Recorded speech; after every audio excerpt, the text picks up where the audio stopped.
ఆధిపత్యాన్ని చెలాయించాలని ఎప్పుడు కూడా ప్రయత్నం చేయలేదు, రైట్? ఆహా! లేదు. అంటే ఒక టైంలో ఈ ఇష్యూ ఏదైతే చేయి దాటిపోతుందో అప్పుడు ఆమె కావాలనుకున్నారు. ఓకే.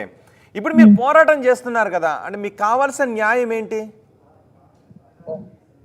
మా ఈ ల్యాండ్ ఏదైతే ఉందో, ఈ కొత్తిల్లు ఏదైతే ఉందో, ఇది ఫస్ట్ యాక్చువల్లీ అయితే మేము మా డ్యాడీతో మాట్లాడి మేము మా డ్యాడీతో ఉందాము అని అనుకున్నాము. హ్మ్. కానీ ఆయన చూసారు కదా నిన్నంతా ఏమైందో. హ్మ్. ఆయన ఎవరిని యాక్సెప్ట్ చేయట్లేదు. ఆయన మా మీద అటాక్ చేయడానికి వచ్చాడు. అండ్ ఈ రోజు కూడా ఏదేదో ప్రెస్ మీట్ లో చెప్తున్నారు, నేను డివోర్స్‌లు ఇచ్చేస్తాను, నాకు అవసరం లేదు అది ఇది అని చెప్తున్నాడు ఆయన.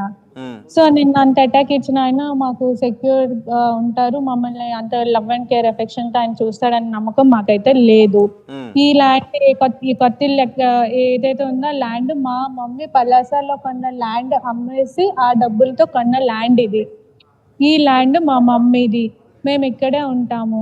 ఈ ఈ ఇల్లు ఆయన ఎలాగో డివోర్స్ ఇచ్చేస్తానంటున్నారు కదా, ఈ ఇల్లు మేము ఉంటున్న ఇల్లు మాకు రాసి నా పేరు మీద మా చెల్లి మీద రాసి ఇమ్మనండి. ఆయన మాదిరితోనే తిరుక్కుంటారో లేకపోతే ఇంకెవరితో తిరుక్కుంటారో అవన్నీ మాకు అనవసరం. కానీ ఈ టెక్కల నుంచి వెళ్ళిపోయి ఆ పల్లాసల్లోనో లేకపోతే వాయనాడులో తిరుక్కుంటారో ఎక్కడ తిరుక్కుంటారో తిరుక్కోమనండి. సో ఈ ఇల్లు మీకు ఇచ్చేసి వాళ్ళు ఎక్కడికి వెళ్ళినా పర్వాలేదు.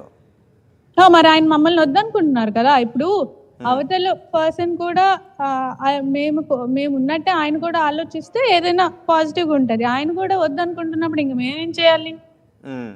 ఏమని పిలిచేవారు?